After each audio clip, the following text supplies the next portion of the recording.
নমস্কার বন্ধুরা, আজ আমি আমের দুরকম আচার বানিয়ে আপনাদের দেখাবো।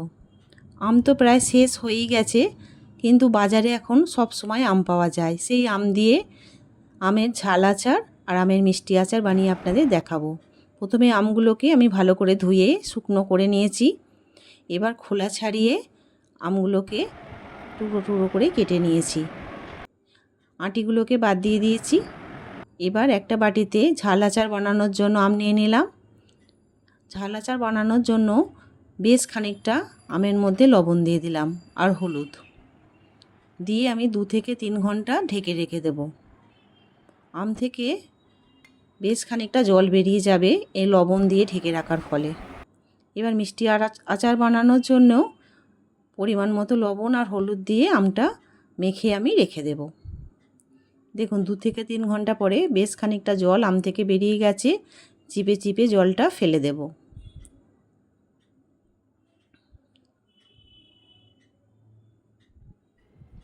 এবার লঙ্কার গুঁড়ো, ভাজা মশলা আর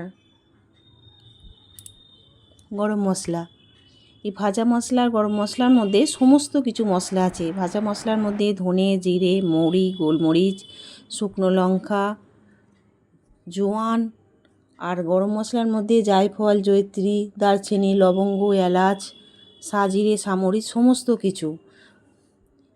এই মশলাটাই আমটাকে সংরক্ষণ করতে সাহায্য করবে। মশলাটা মাখিয়ে নিলাম। বেশ খানিকটা তেলও দিয়ে দিয়েছি। তেলটা আমি আস্তে আস্তে অল্প অল্প করে দেব, একবারে দেব না।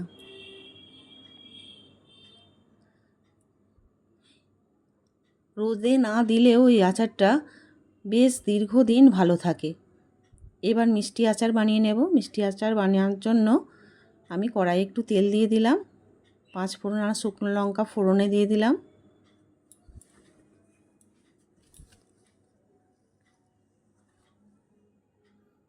ফোড়নটা হয়ে এলে জলটা চিপে চিপে ফেলে দেব, দিয়ে আমটা দিয়ে দেব।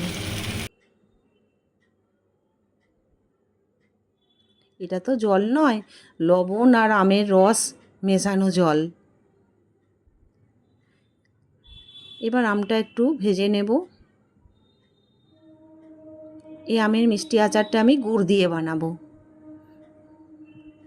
চিনি দিয়েও বানানো যায়, তবে গুড় আমি দিই, কারণ গুড়টা তো খাওয়া স্বাস্থ্যের পক্ষে একটু ভালো। চিনিটা তো বেশি ক্ষতিকারক, তাই আমি গুড় দিয়েই আচারটা সবসময় বানাই। আচারটার মধ্যে এবার আমি ভাজা মশলা দিয়ে দিলাম, সামান্য গরম মশলা দিয়ে দিলাম, দিয়ে বেশ খানিকক্ষণ ফুটিয়ে নামিয়ে নেব। আমার 2 রকম আচার বানানো শেষ। এই আচার আপনারা 1 বছর পর্যন্ত সংরক্ষণ করে রাখতে পারবেন। যদি সম্পূর্ণ রেসিপিটা আপনাদের ভালো লেগে থাকে একটু জানাবেন। আপনারা ভালো থাকবেন, সুস্থ থাকবেন আর আনন্দে আগামী দিনগুলো কাটাবেন। নমস্কার।